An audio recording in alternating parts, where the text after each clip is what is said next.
Hello viewers and welcome to another chapter of reading. Before I begin, I'd like to address that it's been a year since I lost someone close to me, so before I begin I would like to say a prayer to help me find some semblance of peace that continues. So let's get started, shall we?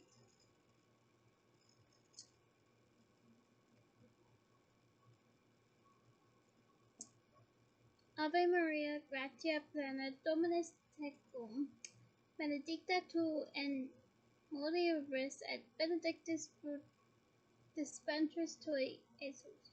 Sancta Maria, Mater Dei, ora pro nobis peccatoribus, nunc et in hora mortis nostrae. Amen. Help me find peace, some comfort, and anyone else who's affected by this loss as well. Be comforted during this anniversary in which you took her home.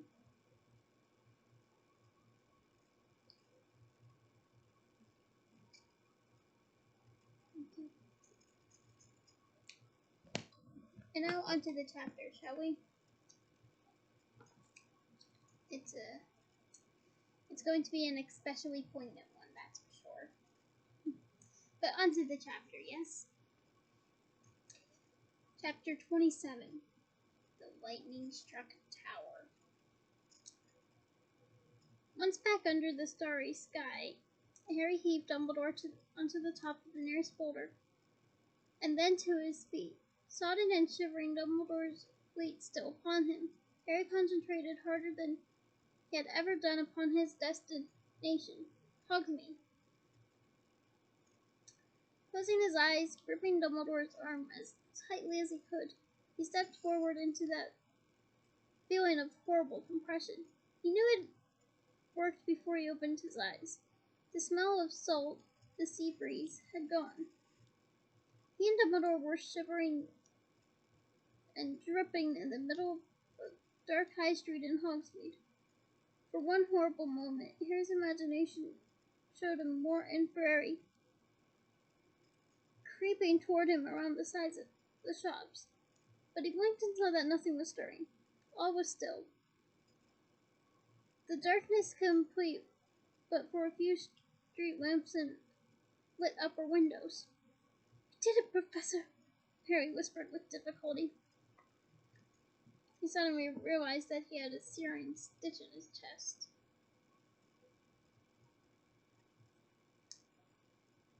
"We did it! We got the Horcrux!" Dumbledore staggered against him. For a moment, Harry thought that his inexpert apparition had thrown Dumbledore off balance. Then he saw his face, paler and damper than ever in the distant light of a street lamp.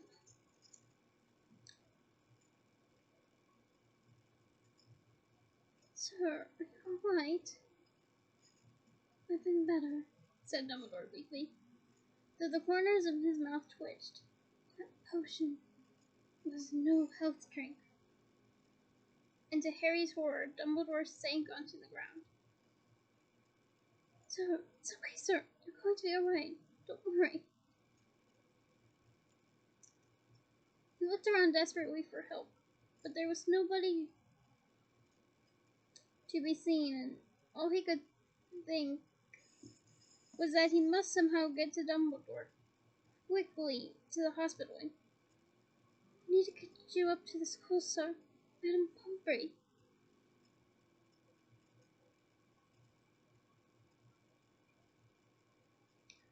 "No," said Dumbledore. "It is Professor Snape whom I need, but I do not think I can walk very far just yet." "Right. Sir, listen, I'm going to knock on the door. Find a place you can stay. Then I can run and get Madame Severus," said Dumbledore hurriedly. "I need Severus." "All right, that's Snape. But I'm going to have to leave you for a moment so I can..." But before Harry could make a move, however, he heard running footsteps. His heart leapt. Somebody had seen. Somebody knew they needed help.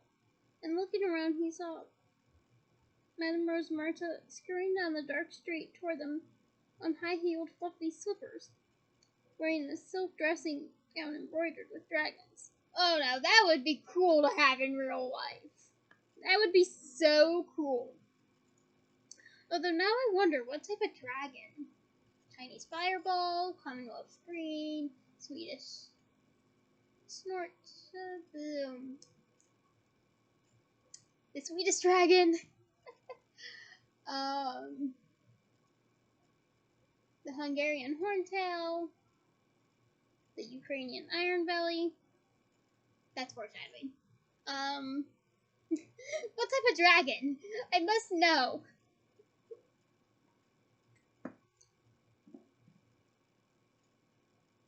I saw you operate as I was pulling my bedroom curtains. Thank goodness. I couldn't think what's wrong with Elvis? She came to a halt, panting, and stared down, wide-eyed at Dumbledore. He's hurt, said Harry.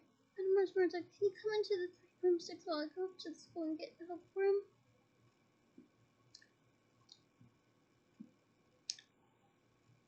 You can't go up there alone. Don't you realize? Oh, wrong voice. You can't go up there alone. Don't you realize? Haven't you been... If you help me support him, said Harry, not listening to her. I think we can get him inside. What has happened? Asked Dumbledore. Where's Marta? What's wrong?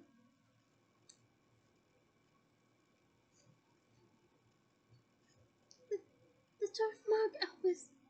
And she pointed into the sky, in the direction of Hogwarts. Dread-footed Harry at the sound of those words. He turned and looked. There it was, hanging in the sky above the school. The blazing green skull with the serpent tongue. The marked Death Eaters left behind when they had entered a building. Wherever they had murdered. Foreshadowing. When did it appear? Asked Dumbledore, and his hand clenched painfully upon Harry's shoulder as he struggled to get to his feet. Must have been minutes ago. It wasn't there when I put the cat out, but when I got upstairs. Aw, Madame Rose Marta has a cat? I wonder which cat. Tabby? Maine Coon? Ragdoll? Persian, Turkish Angora, Egyptian Mal, American Shorthair, British Shorthair, Russian Blue. I think it's clear I know my cats. But seriously, what type of cat?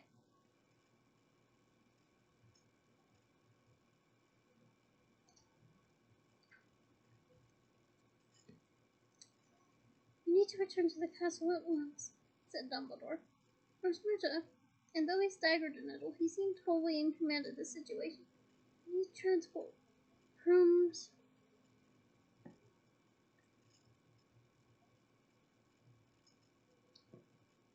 I've got a couple behind the bar, she said, looking very frightened. Shall I run and fetch? No, Harry can do it. Harry raised his wand at once. I hear Rose Marta's brooms. And a second later they heard a loud bang as the front door of the pub burst open. 2 brooms had shot out into the street and were racing each other to Harry's side, where they stopped dead, quivering slightly at waist height.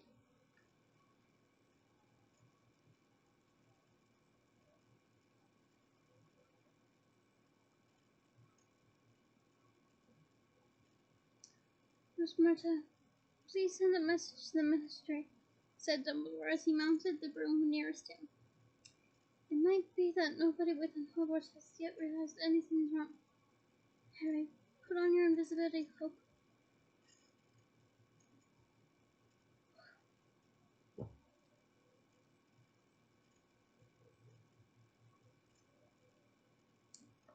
Harry pulled his cloak out of his pocket and threw it over himself before mounting his broom. Madame Rose Marta was already tottering back toward her pub as Harry and Dumbledore kicked off from the ground and rose up into the air.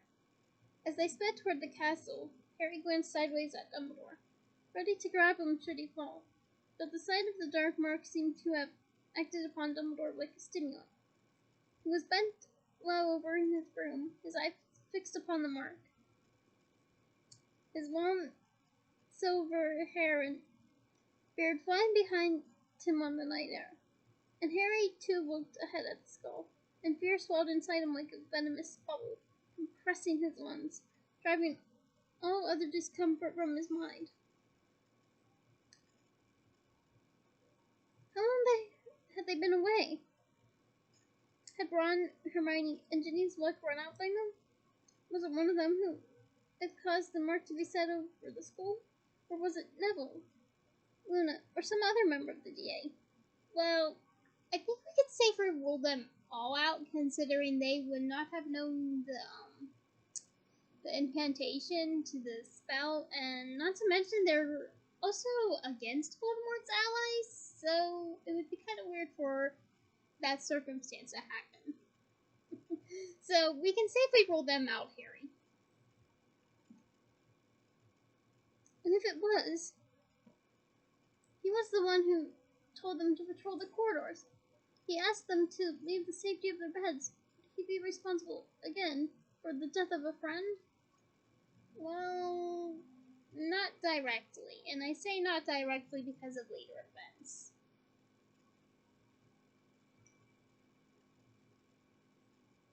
And by later events, I mean you need to keep listening to understand.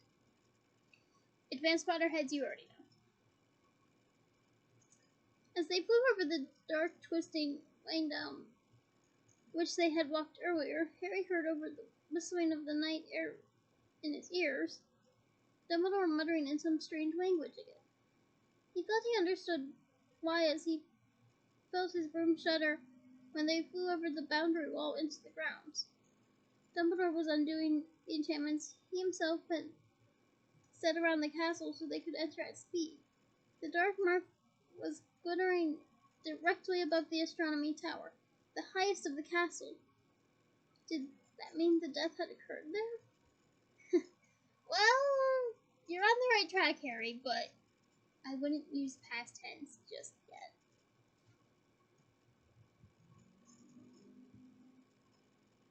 Dumbledore already crossed the crenulated? That sounds right to me. Crenulated ramparts and was dismounting. Harry landed next to him seconds later and looked around. The ramparts were deserted. The door to the spiral staircase that led back into the castle was closed. There was no sign of a struggle, of a fight to the death, of a body. What does it mean? Harry asked Dumbledore, looking up at the green skull with its serpent tongue glinting evilly above them. Is it a real mob? Has someone definitely been... Professor! In the dim green glow from the mark, Harry saw Dumbledore clutching at his chest with his blackened hand. Go and wake Severus, said Dumbledore faintly but clearly. Tell him what has happened and bring him to me. Do nothing else, speak to nobody else, and do not remove your cloak. I shall wait here. But you swore to obey me, Harry. Go!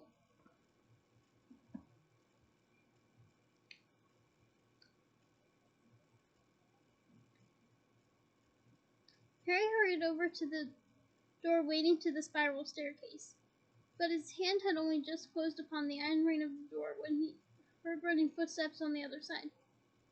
He looked around at Dumbledore, who gestured him to retreat. Harry backed away, drawing his wand as he did so. The door burst open and somebody erupted through it and shouted, Expelliarmus! Harry's body became instantly rigid and immobile. He felt himself fall back against the tower wall, propped like an unsteady statue, unable to move or speak. He could not understand how it happened. Expelliarmus was not a great charm. Nope, that charm would be Glacius.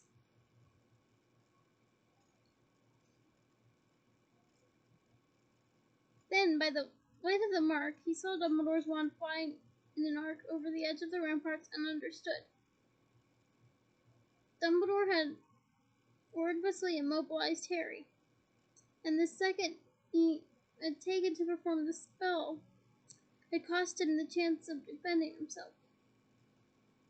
Standing against the ramparts, very white in the face, Dumbledore still showed no signs of panic or distress. He merely looked across at his disarmer and said, "Good evening, Draco." Malfoy stepped forward, glancing around quickly to check that he and Dumbledore were alone. His eyes fell upon the second broom. "Who else is here?" "Question I might ask you. Or are you acting alone?"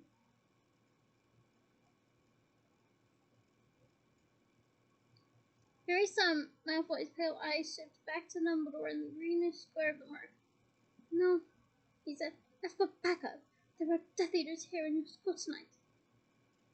"Oh, well," said Dumbledore, as though Malfoy was showing him an ambitious homework project.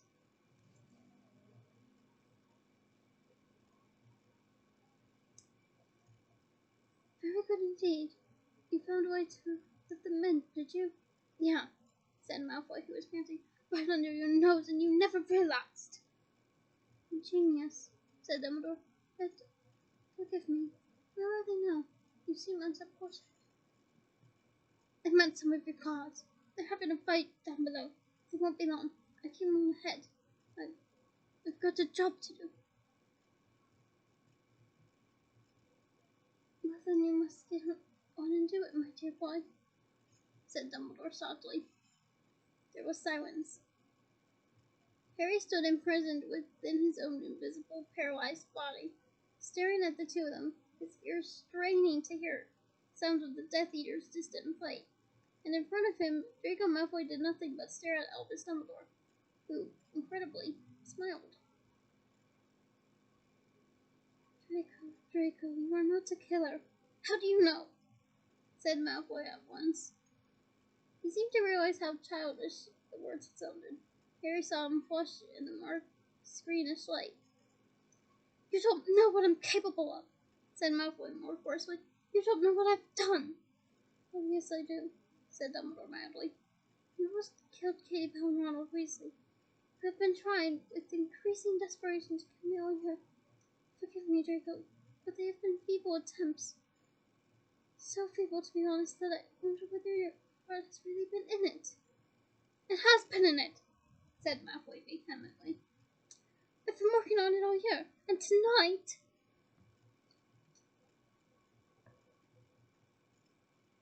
Somewhere in the depths of the castle below, Harry heard a muffled yell. Malfoy stiffened and glanced over his shoulder.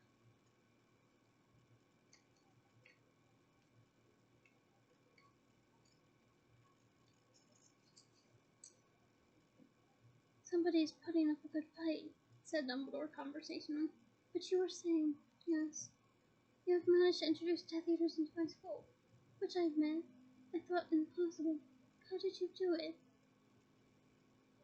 But Malfoy said nothing.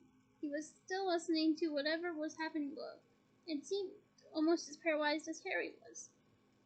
"Perhaps you ought to get on with the job alone," suggested Dumbledore. "What if your backup has been thwarted by my girl? As you perhaps have realized, there are members of the Order of the Phoenix here tonight, too. And after all, you don't really need help. I have no wand at the moment. I cannot defend myself." Malfoy merely stared at him. "I see," said Dumbledore kindly when Malfoy neither moved nor spoke. "You are afraid to act until they join you." "I'm not afraid," snarled Malfoy, though he still made no move to hurt Dumbledore. "It's you who should be scared." "But why? I don't think you would kill me, Draco. Killing is not nearly as easy as the innocent believe. So tell me, while we wait for your friends, how did you smuggle them in here? It seems to have taken you a long time to work out how to do it." Malfoy looked at though he was fighting down the urge to shout or to vomit. He gulped and took several deep breaths, glaring at Dumbledore, his wand pointing directly at the latter's heart. Then, as though he could not help himself, he said, I had to mend that broken vanishing cabinet that no one's used for years. The one Montague got lost in last year. Montague, Any relation to Romeo? As in Romeo and Juliet? Anyone? Does no one else know that play? I feel like you guys should know that play at the very least. But it still begs the question, any relation to Romeo?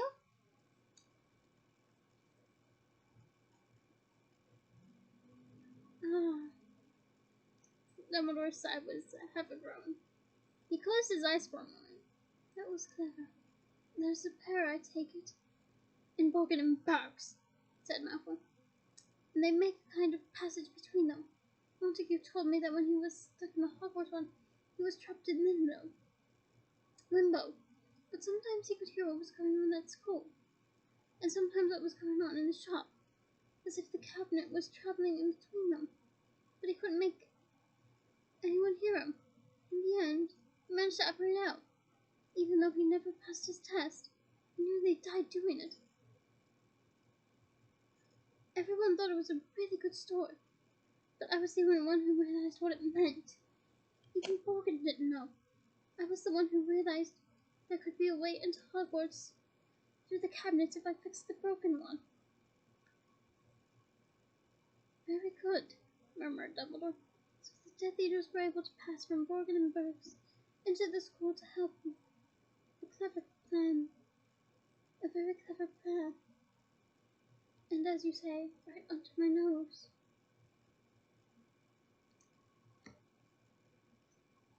Yeah, said Malfoy, who bizarrely seemed to draw courage and comfort from Dumbledore's praise. Yeah, it was. But there were times, Dumbledore went on, weren't there, when you were not sure you would succeed in mending the cabinet, and you resorted to crude and badly judged measures, such as sending me a cursed necklace that was bound to reach the wrong hands, poisoning me. There was only the slightest chance of my dying. Yeah, well, you still didn't realize who was behind that stuff, did you? Sneered Malfoy as Dumbledore slid a little down the ramparts, the strength in his legs apparently fading, and Harry struggled fruitlessly, mutely, against the enchantment binding him. As a matter of fact, I did, said Dumbledore. I was sure it was you.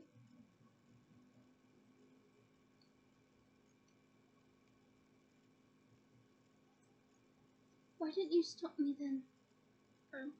Why don't you stop me then? Malfoy demanded. I tried, Draco. Professor Snape has been keeping watch over you on my orders. He hasn't been doing yours. He promised my mother. But of course that's what he would tell you, Draco. But he's a double agent, you stupid old man. He isn't working for you. You must think he is. We must agree to differ on that, Draco. It so happens that I trust Professor Snape. Well, you're losing your grip then, sneered Malfoy. He's been offering me plenty of help, wanting not to blow away for himself, wanting a bit of the action. What are you doing? Did you do the necklace? That was stupid. It could have been on everything. But I even told him what I've been doing in the room of requirement. He's going to wake up tomorrow and it'll all be over. He won't be the Dark Lord's favorite anymore.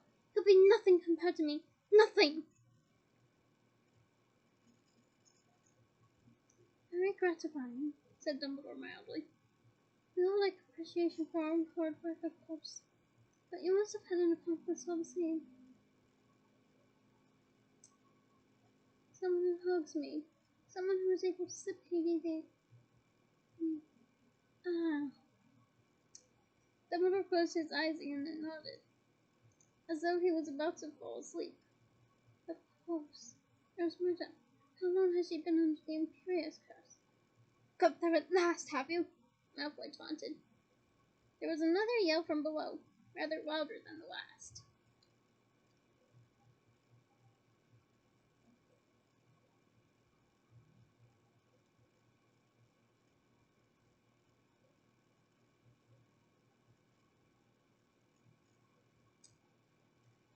Malfoy looked nervously over his shoulder again, then back at Dumbledore, who went on.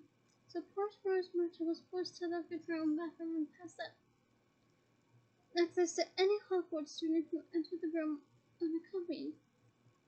And the poison made, naturally, Rose Martin was able to poison it for you before she sent the bottle to Slughorn, believing that it was to be my Christmas present. Yes, very neat, very neat. Poor Mr. Filch would not, of course, think to have a bottle of Rose Martin's. Tell me, how have you been communicating with Rose Martin? I thought we had all methods of communication in and out of the school modern. Enchanted coins," said Malfoy, as though he was compelled to keep talking, though his wand hand was shaking badly. "I had one and she had the other. I could send her messages. Isn't that the secret method of communication that the group called themselves Dumbledore's own of communication? The group that called themselves Dumbledore's own used last year?" asked Dumbledore. His voice was light and conversational, but Harry saw him slip an inch lower down the wall as he said it. "Yeah, I got the idea from them," said Malfoy with a twisted smile. "I got the idea of poisoning the meat from the Mudblood Granger as well. Heard her talking in the library about Filch not recognizing potions." "Please do not use that offensive word in front of me," said Dumbledore. Malfoy gave a harsh laugh. "You care about me saying mudblood when I'm about to kill you?" "Yes, I do," said Dumbledore, and Harry saw his feet slide a little on the floor as he struggled to remain upright. "But as for being about to kill me, Draco, you have had several long minutes now. You are quite alone. I am more defenseless than you can have ever dreamed of finding me, and still you have not acted."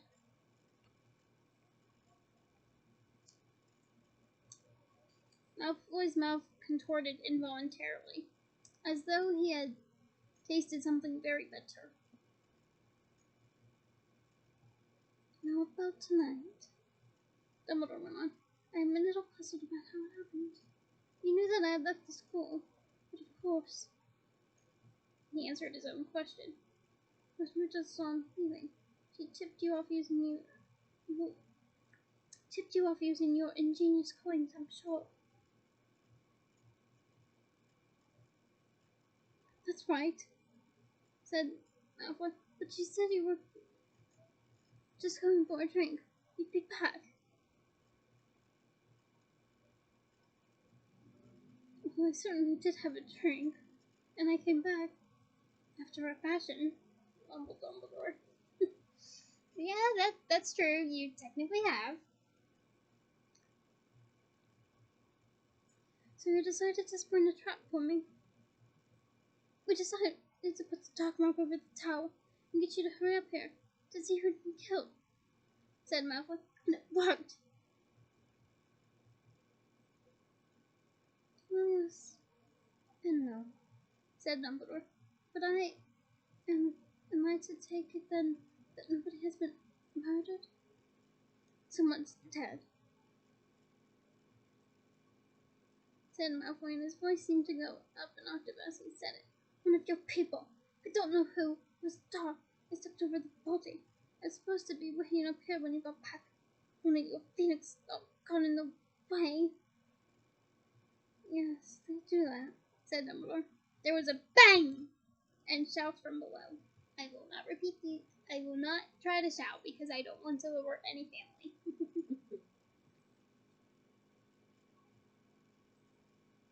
Louder than ever. It sounded as though people were fighting on the actual spiral staircase that led to where Dumbledore, Malfoy, and Harry stood. And Harry's heart thundered unheard in his invisible chest. Someone was dead. Malfoy had stepped over the body. But who was it?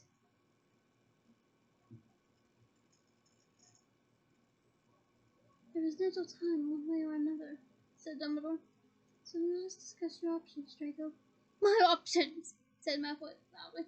I'm standing here with a wand. I'm about to kill you. My dear boy, let us have no more pretense about that. If you were going to kill me, you would have done it when you first disarmed me. You would not have stopped for this pleasant chat about ways and means. I haven't got any options, said Malfoy, and he was suddenly white as Dumbledore. I've got to do it. They'll kill me. They'll kill my whole family. I appreciate the difficulty of your position, said Dumbledore. Why else do you think I have not confronted you before now? Because I knew that you would have murdered if Voldemort realized that I suspected you. Malfoy winced at the sound of the name. I did not speak to you of the mission with which I knew you had been entrusted, in case he used the legitimacy against you, continued Dumbledore.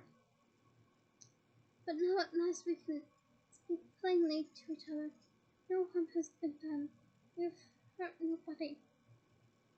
Though you are very lucky that your unintentional victim survived. I can help you, Draco. No, you can't, said Malfoy, his one hand shaking very badly indeed. Nobody can. You told me to do it or he'll kill me. I've got no choice. Come over to the right side, Draco, and we can hide you more completely than you can possibly imagine.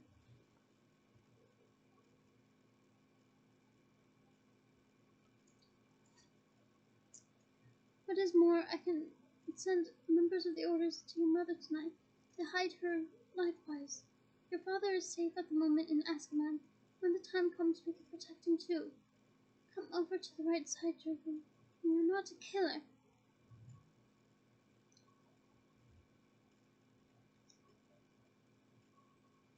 Malfoy stared at Dumbledore. But I got this far, didn't I? He said slowly. They thought I'd die in the attempt, but I'm here. And you're in my power. I'm the one with the wand. You're at my mercy. No, Draco, said Dumbledore quietly. It is my mercy and not yours. That matters now. Malfoy did not speak. His mouth was open, his wand hand still trembling.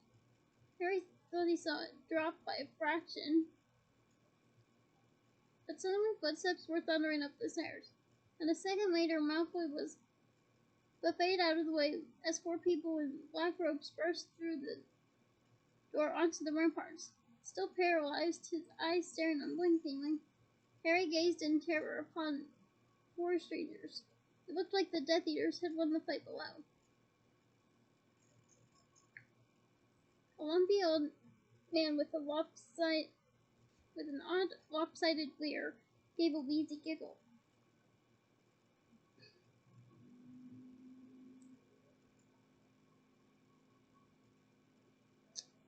Dumbledore cornered! He said, and he turned to a stalking little woman who looked as though she could be his sister, and who was grinning eagerly. Dumbledore won this! Dumbledore won! Well done, Draco! Well done! Good evening, Amicus, said Dumbledore calmly, as though welcoming the man to a tea party. You've brought a lector too. Charming. Pay attention to those two names. They become important much later.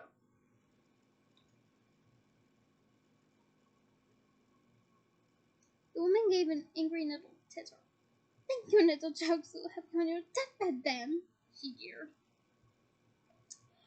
Jokes, replied her. Jokes?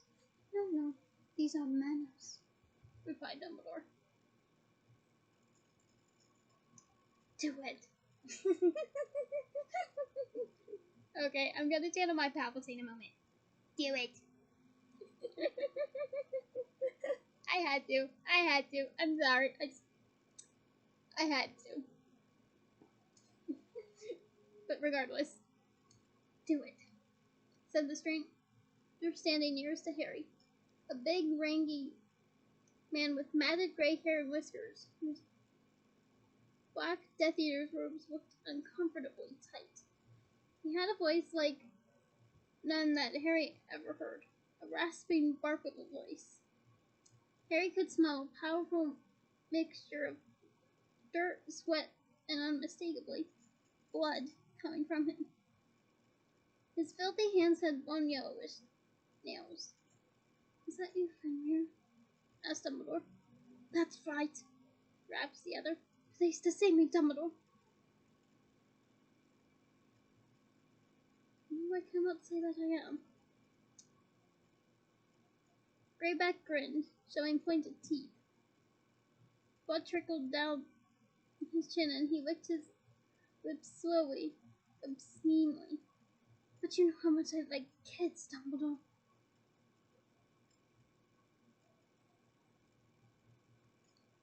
Am I to take it that you are attacking even without the full moon now?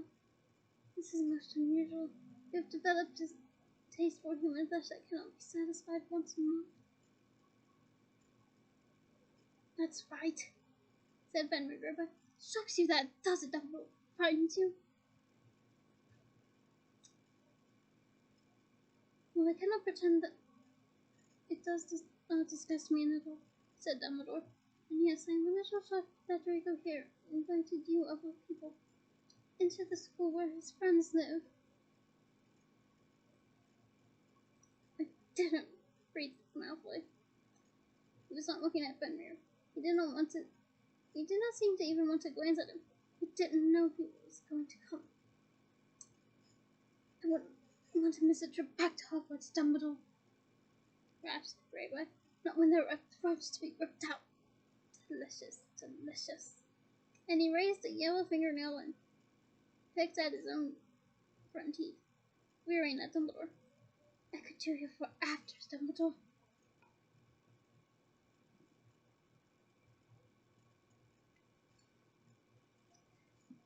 No, said the fourth Death Eater sharply. He had a heavy, brutal-looking face. We've got orders. Draco's got to do it. No, Draco, and quickly. Malfoy was showing less resolution than ever. He looked terrified as he stared into Dumbledore's face, which was even paler and rather lower than usual, as he had slid so far down the rampart wall.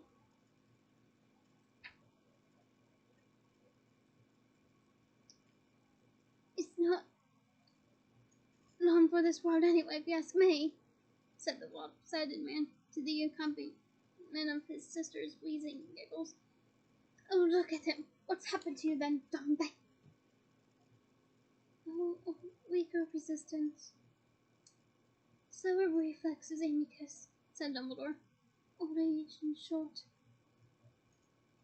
One day, perhaps, it will happen to you, if you are lucky. What's that mean, then? What's that mean? Yelled the Dumbledore, suddenly violent. Always this time, watch you, Dumby, talking and doing nothing. Nothing. I don't even know why the dog lord's bothering to kill it. Come on, Draco, do it. But at that moment, there were renewed sounds scuffling from below, and a voice shouted, They've blocked the stairs! Reducto! Reducto! Harry's heart leapt. So these four had not been eliminated all opposition, but merely broken through the fight to the top of the tower, and by the sound of it, created a barrier behind them. Now, Draco, quickly! Said the brutal-faced man angrily. But Malfoy's hand was shaking so badly that he could barely aim. I'll do it, snarled Fenrir, moving toward Dumbledore with his hands outstretched, his teeth bared. I said no!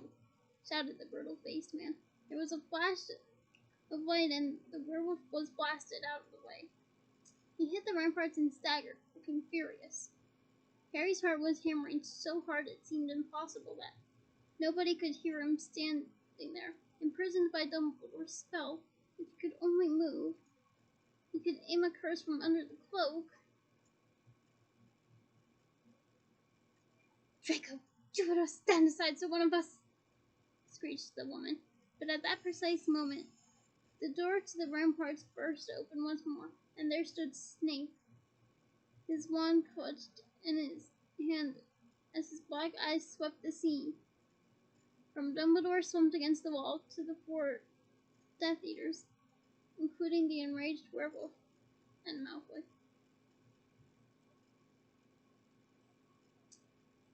"We've got a problem, Snipe," said the lumpy Amicus, whose eyes and wand were fixed alike upon Dumbledore. "The boy doesn't seem able—" But somebody else had spoken Snape's name, quite softly. "Severus." The sound frightened Harry beyond anything he had experienced all evening. For the first time, Dumbledore was pleading. Snape said nothing, but walked forward and pushed Malfoy roughly out of the way. The 3 Death Eaters fell back without a word. Even the werewolf seemed cowed. Snape gazed for a moment at Dumbledore, and there was revulsion and hatred etched in the harsh lines of his face. "Severus, please." Snape raised his wand and pointed it directly at Dumbledore. "Avada Kedavra!" A jet of green light shot from the end of Snape's wand and hit Dumbledore squarely in the chest. Harry's scream of horror never left him. Silent and unmoving, he was forced to watch as Dumbledore was blasted into the air. For a split second, he seemed to hang suspended beneath the shining skull. And then he fell slowly backward, like a great ragdoll, over the battlements and out of sight. And that is the end of this kind of chapter.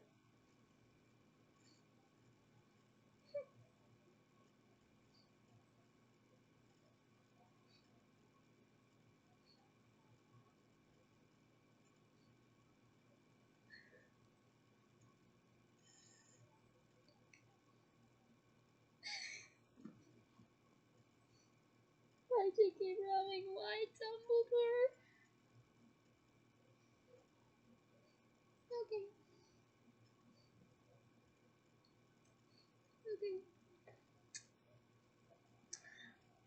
On that note, join me next week for chapter 28, Flight of the Prince. Until then, bye!